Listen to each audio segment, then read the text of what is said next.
Flowers top singer season 5 വേദിയിൽ അരങ്ങേറിയ മനോഹരമായ പ്രകടനങ്ങൾ കാണാം. മൈക്കിന്റെ സെൻട്രൽ പോർഷൻ നോക്കി മോള് പാടാൻ പഠിക്കണം. അത് മൂക്കിലും പോവാതെ നേരെ. നമ്മളൊക്കെ പാടുമ്പോൾ ശ്രദ്ധിക്കണം, ഇതൊക്കെ മൂക്കിലോട്ട് കയറി പോകും. വേദിയിൽ റിമിക്ക് കൊട്ടുകൊടുത്തുകൊണ്ട് വീണ്ടും ആൻസർ എത്തിയിട്ടുണ്ട്. പറഞ്ഞു പാട്ടൊന്നും കേക്കണ്ടല്ല, സംസാരിച്ചാ മതിയോ?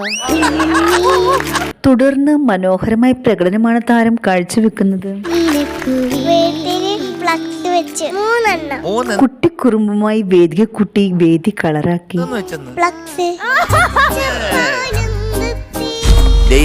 ഒരു സ്ഥാനക്കയറ്റം തരിക. ഞാൻ അങ്ങോട്ട് വരാം.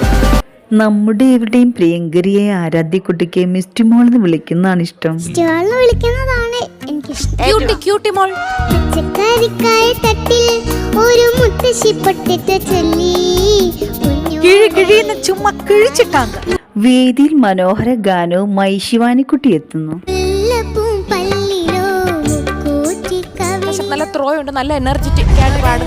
വേദി ഞെട്ടിച്ച പ്രകടനമാണ് ദേവതീർ കാഴ്ചവെച്ചത്.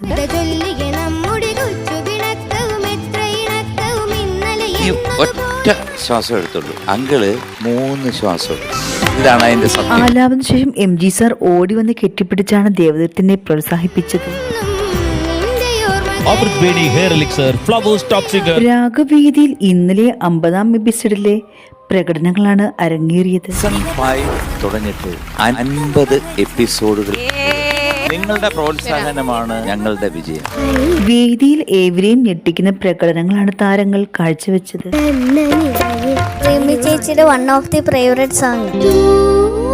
കണ്ണു നിറയാതെ എനിക്ക് ഒരിക്കലും തൂമഞ്ഞിൽ പാടാൻ പറ്റത്തില്ല. അത് പറഞ്ഞപ്പോ ഒരു സങ്കടം. തുടർന്നും രസകരമായ നിമിഷങ്ങളാണ് വേദിയിൽ അരങ്ങേറിയത്.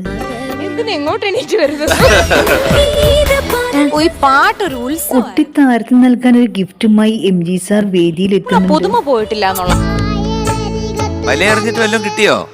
അങ്ങനെയാണെങ്കിൽ മോക്കൊരു കാര്യം തരാം. പഞ്ചാബി ഹൗസ് എന്ന ചിത്രത്തിലെ ഗാനവുമായി എത്തി വേദി വിസ്മയിപ്പിച്ച താരം. പഞ്ച് കൊടുക്കുന്ന ആ പഞ്ചാണ് ഈ പാട്ടിന്റെ പഞ്ച്. ഉസ്താദ് എന്ന ചിത്രത്തിന് വേണ്ടി KJ യേശുദാസ് ആലപിച്ച ഗാനം അതേ മനോഹാരിതയിലാണ് ഞാൻ ആലപിച്ചിട്ടുണ്ട്. ഭാവിയില് ഡെഫിനറ്റ്ലി ഒരു പ്ലേബാക്ക് സിംഗർ ആവും. ആ സമയത്ത് അങ്കിൾ പറഞ്ഞു തരുന്ന പ്രയോജനം. മനോഹര പ്രകടനം കാഴ്ചവെച്ച താരത്തെ നല്ല കമന്റുകൾ കൊണ്ട് വിധികർത്താക്കൾ പ്രോത്സാഹിപ്പിക്കുന്നു.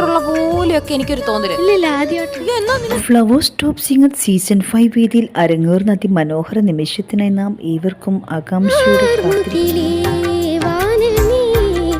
എന്തൊരു പ്രസന്റേഷൻ ആ പാട്ടിന്.